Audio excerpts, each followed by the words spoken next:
are now joined with head coach Chris Beard of Little Rock. If you have a question for Coach Beard, please press star 1 at this time to get in the queue to ask questions. Again, that's star 1 to get in the queue to ask questions for head coach Chris Beard of Little Rock.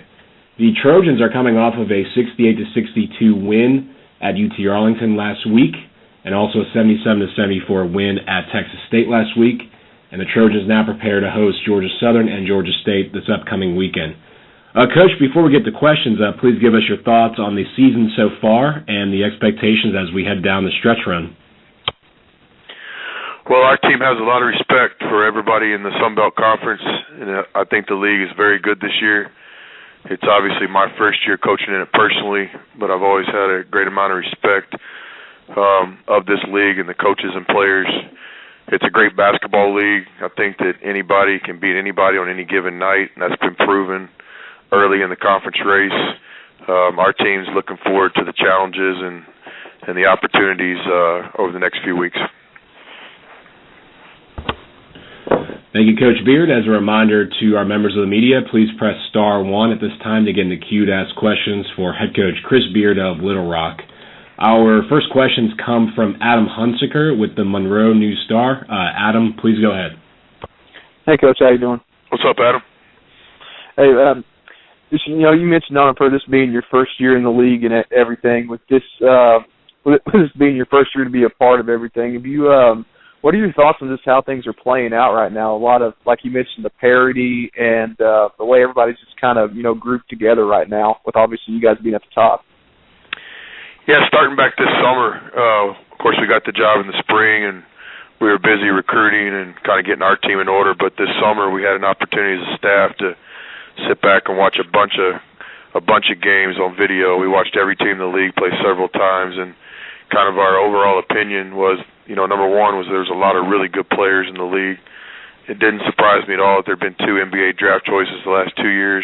And I think this year there's several players in our league that would have potential to play after college. So, number one, the league just has very good talent.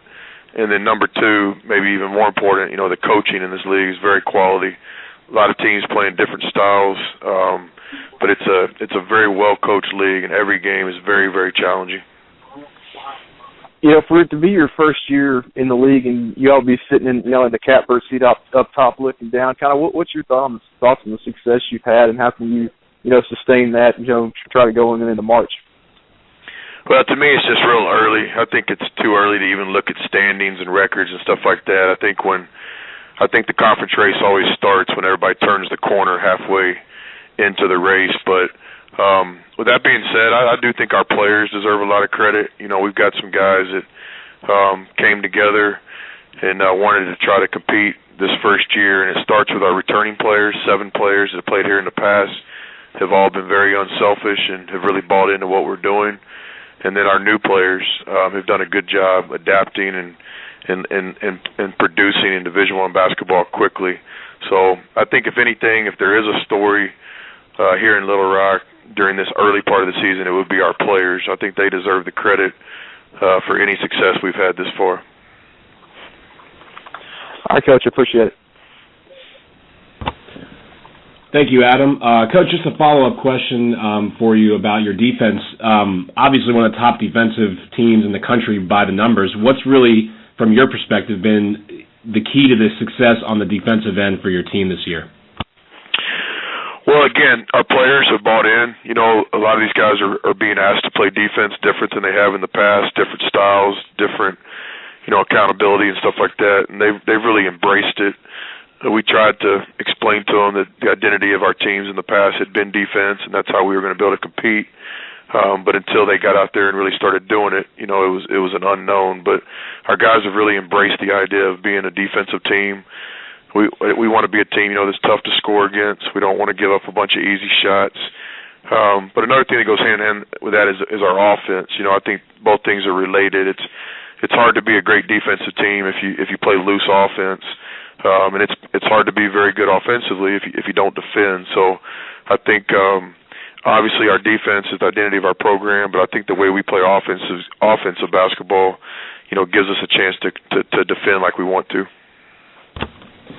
And, Coach, one final question. With wins at San Diego State, on a neutral court against East Carolina, at Tulsa, at DePaul, did the non-conference season, did you notice it do anything to your team as you headed into conference play, coming off of those victories on the road? Yeah, absolutely. I think all the coaches would agree the number one objective in your non-conference schedule is to prepare yourself for conference. And to do that, you want to play different styles of teams. You want to play in different parts of the country. You want to test your team as much as you can so that when you get to conference, you have a good idea of what your team is. You want to expose some of your weaknesses, and you want to try to build on some of your strengths. Important to us this year, it being our first season, was to me, it's imperative. It's very, very important when you build something to have some early success. It's one thing to talk to your guys about this is what we're going to do and this is what we believe in, but then you got to have some success to back that up.